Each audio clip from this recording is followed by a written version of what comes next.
Hi, welcome to Viola de Gamba tutorial number 11. In this lesson I'm going to be looking at chordal playing. I've had a lot of requests to deal with this subject, and that's not surprising because playing chords is really characteristic of music for the viol. Because we have frets like a guitar, we're able to play really quite complicated chordal music. And for this reason we have a very wide and rich repertoire of unaccompanied music, because we can essentially accompany ourselves by holding notes down, creating chords, creating resonances, in a manner that's not possible on violin family instruments, for example. This is potentially a very wide subject. I'm going to break it down into two sections, playing two notes at a time, or double stopping, and playing more than two notes at a time. We generally play up to 6, sometimes 7 notes in a single chord, because we have that many strings and we can generally fit that many notes in one hand, even though we only have 5 fingers. So this can be quite involved, shall we say. But let's start with simply playing just 2 notes at a time. I find that this can be an issue in learner viol players, where they try and play 2 notes of a string but have trouble keeping the bow sitting consistently on two strings at the same time. And this is basically a function of the forward or backward motion of the arm. In a previous video I talked about string crossing being achieved simply by pushing the hand towards or pulling it away from the audience.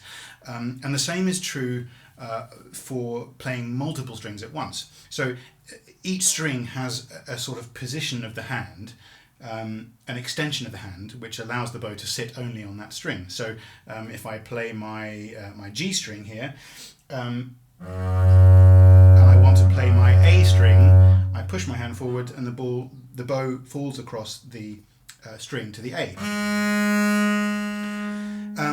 If I do that while I'm playing, so if I start on the A string and pull my hand back towards me as I do a pull stroke, I hit the intervening strings.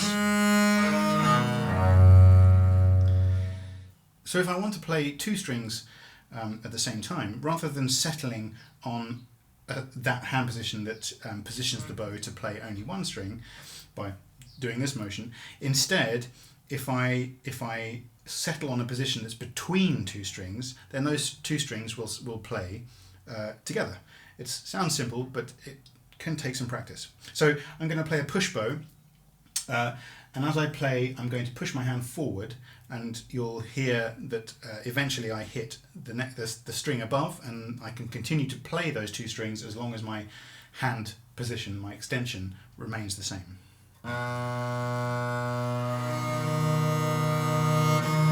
Now if I extend too far, then I stop playing the C string and I'm left only with the E. So the first stage of being able to do this is to make sure that you're comfortable playing a long note, a long held bow stroke, while maintaining the angle relative to the bridge and the extension of the arm that you need to play those 2 strings. So if you, as you get closer to the heel of the bow, if you allow your hand to remain rigid so that your bow ends up pointing in the wrong direction, then you're going to have problems. So I recommend you look at the bowing technique video I published a while ago. For the fingering, generally speaking, we want to try to keep fingers down as much as possible.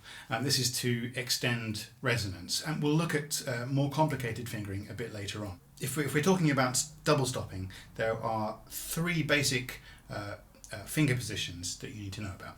The first is the most obvious. It's where you have 2 different notes on 2 different strings, each using a different fret. So for example, if I play a G and a B at the same time, then my fingers are adjacent to each other and this is probably the easiest and most basic fingering.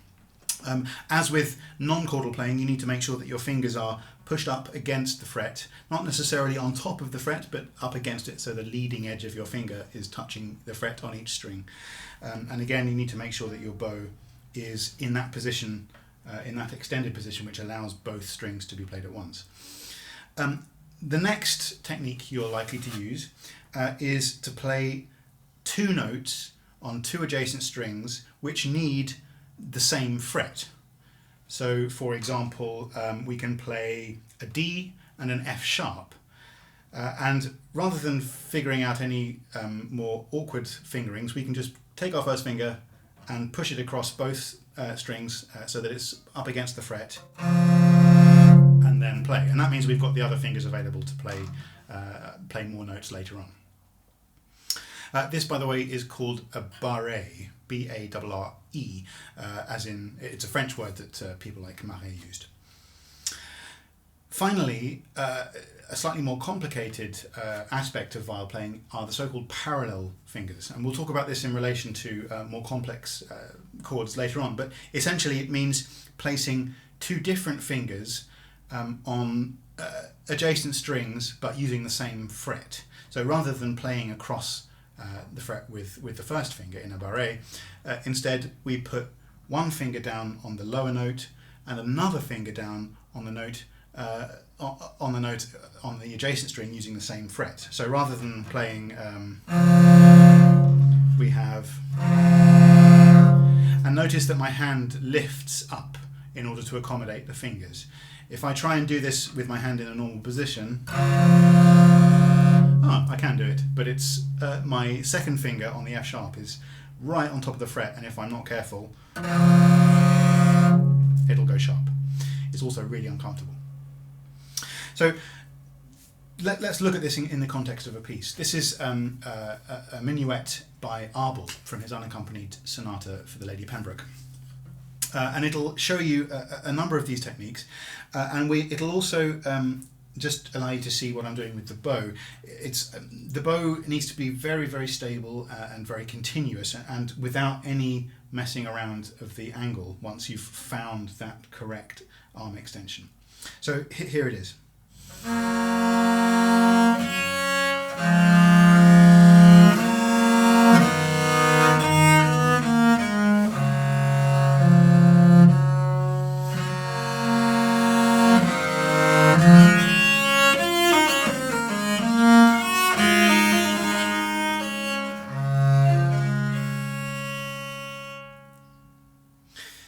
Now, that last chord, I opted to play a barré, so I placed my first finger across the second fret to play the D and the F sharp. What I could instead have done is to use a parallel fingering, so I could have gone,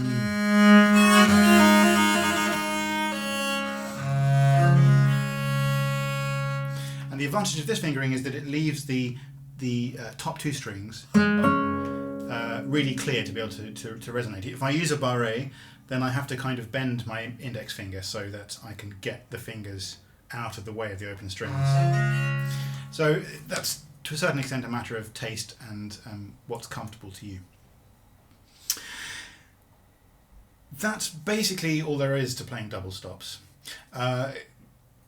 Making sure that the bow is in the right position to play both strings is the hardest part of that particular technique. But it's easily practiced, especially once you've figured out how to play a single note consistently. Again, refer to my earlier video for this. Then it's just a question of putting more than one finger down. Playing multiple note chords, where we're starting to look at 3, 4, 5, or even 6 notes in a single chord, we have to start making other decisions and considering other aspects of both the music and our technique. Let's take, just as our first example, a big D major chord, possibly one of the first chords you'll learn on the viol. It's very, very common. We're going to start on the D string, the bottom D string, and work our way up.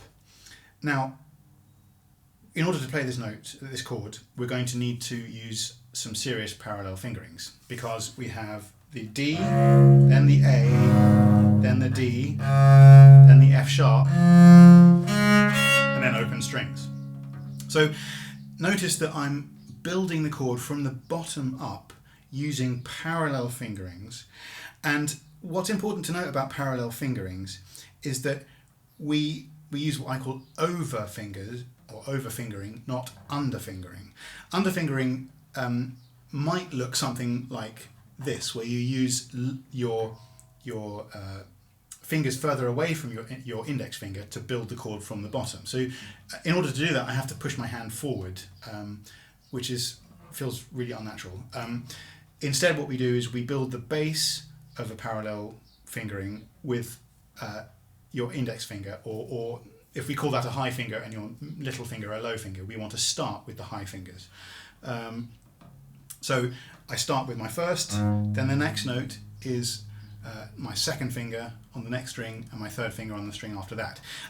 Often that means that your highest finger in that chord pattern doesn't have very much room, so you kind of have to scrunch your fingers up together.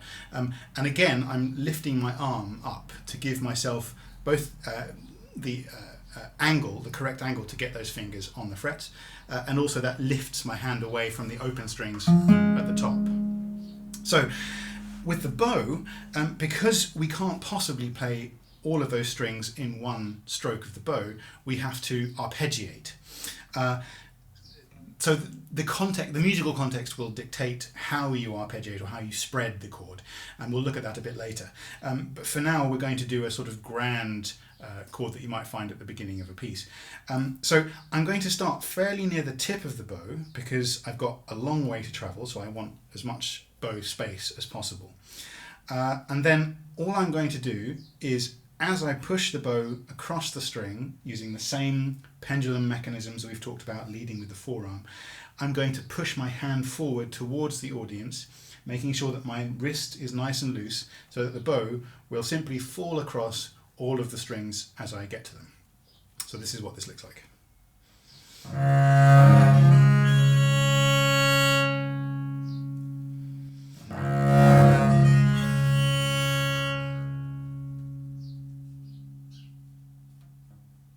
And the wonderful thing about frets, as you could hear, is that all of the notes continue to ring, even the ones that you've stopped, almost as much as if they were open strings themselves. So when we get to playing music, we can use that resonance to really build up the harmony and build up the density of the texture, even though we're on our own. In order to maximize that resonance,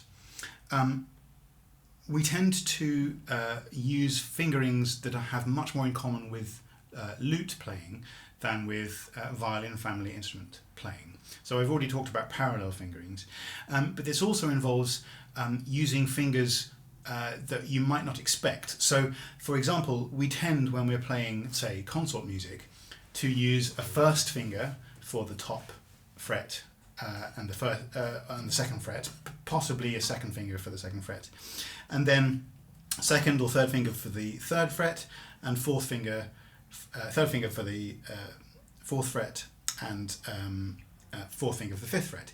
But when you're building chords, it's often more efficient to use your smaller fingers, your lower fingers, to play notes that are lower in pitch, higher up the fingerboard than you might expect.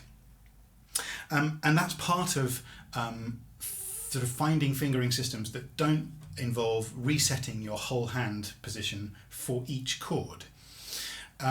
So we can have a look at an example of this. If we look at the beginning of the famous D minor prelude by de Machy, it's unaccompanied, heavily chordal, and we can start to figure out some of these lute fingerings, and I'll show you what I mean by avoiding resetting the hand as we play.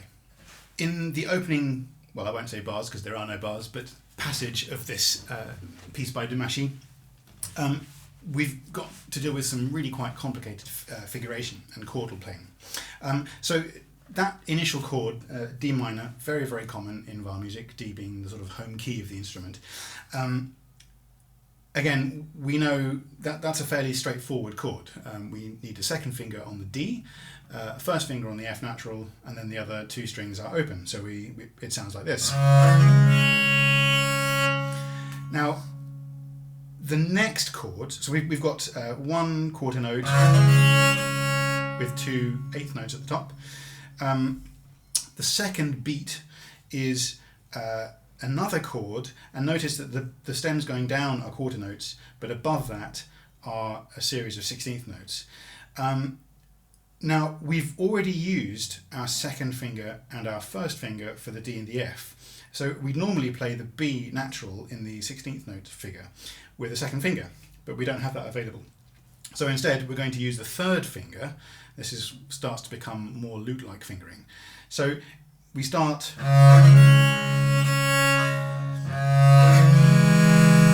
I've twisted my hand around so that my third finger is available for the B natural. Now the next chord is two open strings, and because the third finger is there, rather than taking it off and killing the resonance, we can just put our fourth finger down. So that's our fourth finger on the third fret.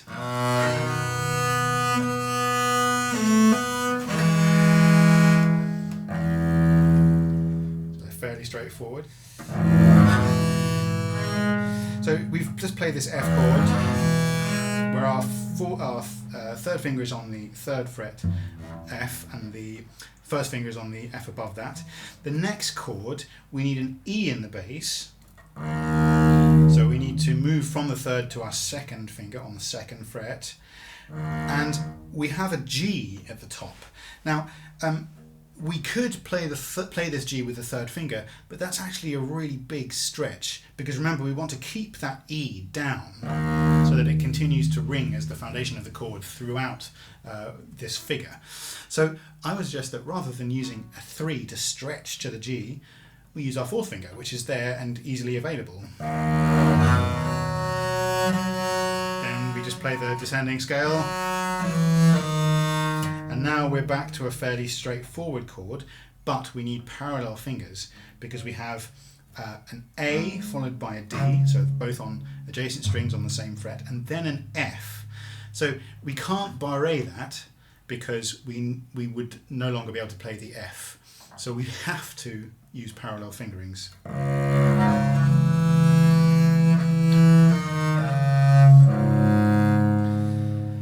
So there are a lot of considerations to playing something like this, and I'd encourage you to experiment with using fingers that you might not immediately think to use when playing densely chordal music.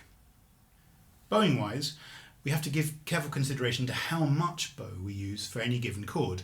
It's very easy to decide to make big movements with the bow and to suddenly find that you've got nowhere to go for the next bit of music, whether it's a dotted rhythm or a long chord followed by a short note or a long chord followed by more long chords. We need to take into consideration some bow management. It's possible to play big chords relatively loudly without using masses of bow. For example, in order to do this, we can use proximity to the bridge as an aid. So rather than playing a big D major chord loud and fast, we can play it loud and slow by using less bow but a bit more weight and closer to the bridge. And I had lots of bow left to play the top string. Let's take an example. Marie, one of my Patreons, wanted to look at a particular moment at the very beginning of Hume's What Greater Grief. And in this passage, the accompanying lira viol part opens with a big chord on a dotted minim, dotted half note, and then follows with a quarter, and then another big chord. So in order to do this, again, rather than using lots of bow for the opening chord, we need to take it a little bit more cautiously. This is, after all, a piece about grief, so I would suggest we don't want to be too full of energy. So as I push the bow up across the strings, and I move my hand forward towards the audience at a slightly slower pace, so that I can control the bow as it falls across the strings at a tempo that I want. Now, I've got a lot of time, a lot of bow left, especially if I keep the bow near the bridge, to play that top note. Of course, we don't need all that time, but having a lot of bow left after the chord is a great thing, because it means I've got time to go back to my G string and place my second finger on the A, as it says in the music. So let's look at that again. From the first chord, I'm going to play slowly and then preserve the amount of bow that I have left to play that top note.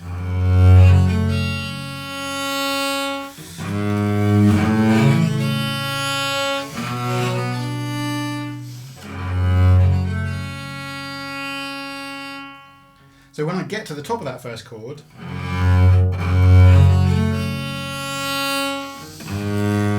I just pull my hand back, allow the bow to fall back across the string.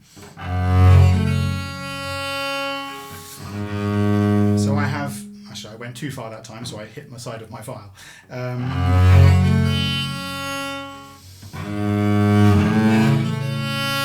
I'm not, at no point am I taking the bow off. I'm allowing the bow to fall back to the G string for that quarter note, upbeat to the next big chord.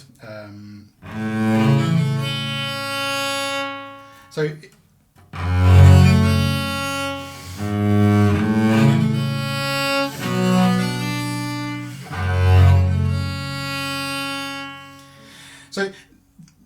preserving the bow and not lifting but allowing the bow to fall across the strings not only makes it easier to control long chords versus short notes that follow, it also allows you to preserve the sense of connection, the sense of line between those chords. So in this opening, what we don't really want to hear is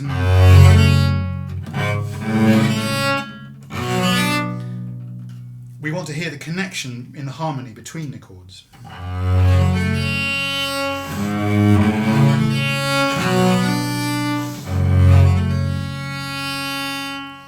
So making sure that we're not lifting the bow allows us to connect those notes.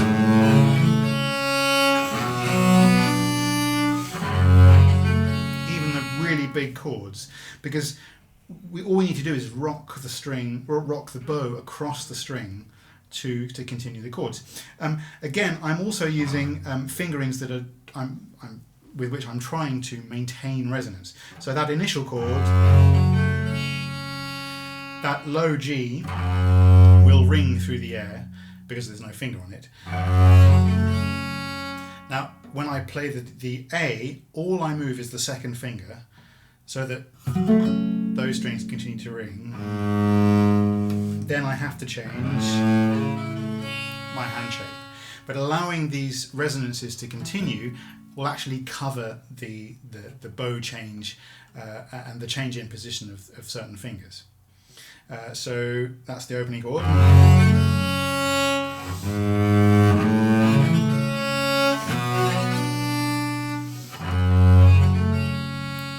So various fingers can stay down, and those that have to move, I move slowly with the bow, or slightly ahead of the bow. Because again, rapid and sort of slightly panicked movement will cause sound that you don't really want. You want this to sound as smooth and together as possible. The next thing to consider with regard to bowing is how we spread the chord. There are, again, three options. We can spread a chord very, very quickly, or rather give the impression that we're not spreading it at all. We can spread it fairly slowly, and we can also arpeggiate. if you want to play a chord quickly and give the impression that multiple strings are being played at once, then the trick is to play further from the bridge. Further from the bridge, your strings are under slightly less tension, so you can push the bow into the strings and play more strings at once. So at the bridge, I can play at most 2 strings at a time, no matter how much I push. But if I play a lot further away from the bridge, I can play 3 and potentially even 4 strings at a time. Certainly 3. So if you want to make a chord section particularly dramatic, then that's how to do it. So, for example, at the beginning of Hume's Soldier's Resolution, there's a great sort of fanfare-like succession of chord figures, for which this particular bowing technique is quite effective. It goes like this.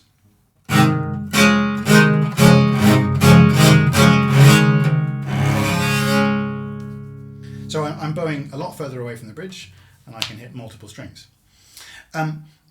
Where you might want to spread a little bit more are passages where there is a melody on top of the chords. So it's very easy to approach a group of chords and think, okay, great, I've got to play nice big chords and sort of lean on the bass. But actually, a lot of the time, there is some kind of melody line which the chords are accompanying. So if we look a bit later on in the Soldier's Resolution, we get the counter march. And, it's easy to look at this and think, oh, great. Bunch of chords, very effective. But if you look closer, there's actually a melody on the top.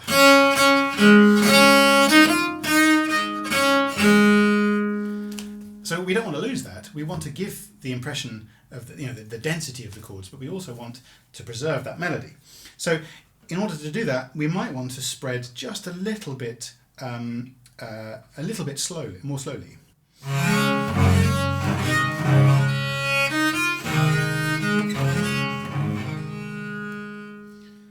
So we just allow a little bit more time for the top to ring out. The same is true of the Damashi prelude. It's very easy to get bogged down in enjoying the bass notes of the viol without giving consideration to the top. So it's often, you quite often hear in this piece,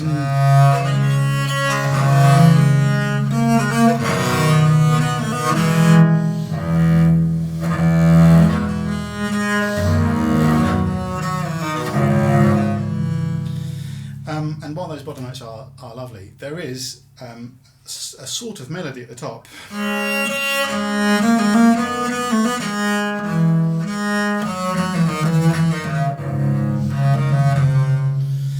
And that often gets lost. So we need to give that top section, what the French call the chant, on the chanterelle, the top string, some space to breathe and to be heard.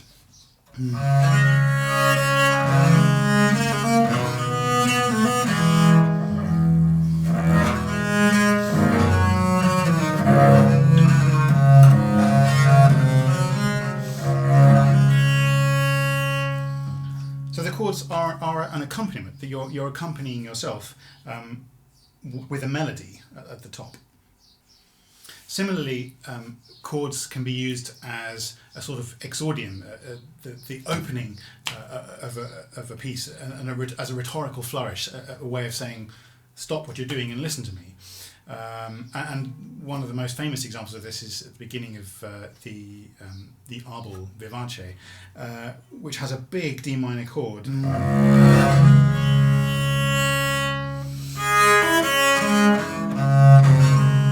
so on. Now, that opening chord, because its function is to introduce the piece and to introduce the tonality in a way, we don't have a melody to be concerned with. So we have more excuse to sort of wallow in the low notes of the viol. So you can produce a really dramatic result by really enjoying those resonances. And in fact, there's no reason that we can't play more than just one big chord. We could actually arpeggiate that a bit. Or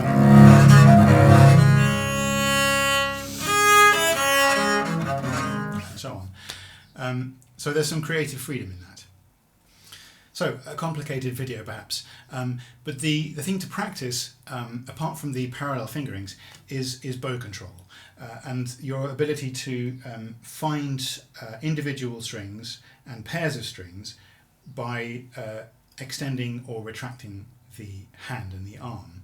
That's your main mechanism for controlling which strings you play and at what speed you play them as well.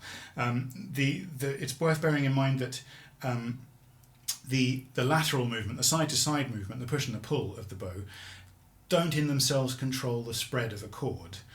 They can control the volume of a chord, so if you play with lots of bow it'll be a big loud chord. If you play with a slow bow it'll be quieter. But it's this movement that actually controls how fast you're going to spread any given chord. So that's the thing to practice. And if you want to have an exercise to do this, I remember starting with just these big D major, D minor chords.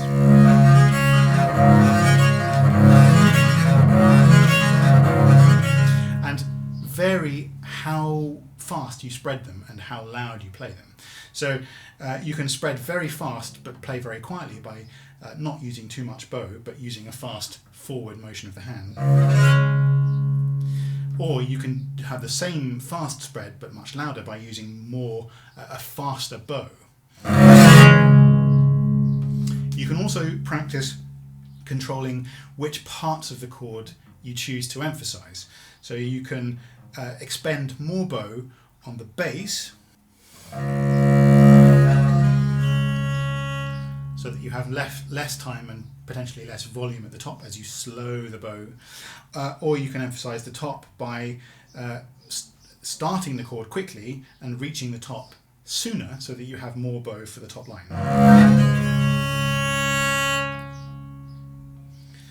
Or you can do something in between for the sake of exercise and emphasize something in the middle.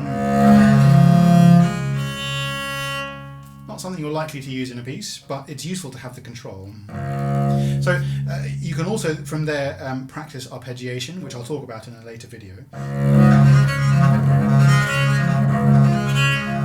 And that's useful for setting up different rhythms. Slowly, which is good for learning where each of the strings lies in your string crossing, or you can do it really fast. And that really puts emphasis on your extension and retraction mechanism for changing strings. And all of this will help you implement chordal playing in the pieces you learn. I hope you found that useful. I have an ever-growing archive of music -1 pieces, including concert music, baroque music. We've even got a bit of contemporary music there now. You can access that by subscribing to my Patreon account. You can find that at patreon.com/Sam Stadlen. And if you join, you can also request that I record new pieces, and you can request new tutorial videos as the people did for this one. So I hope to see you on that. If not, please consider liking and subscribing on this YouTube video, and I'll see you in the next one.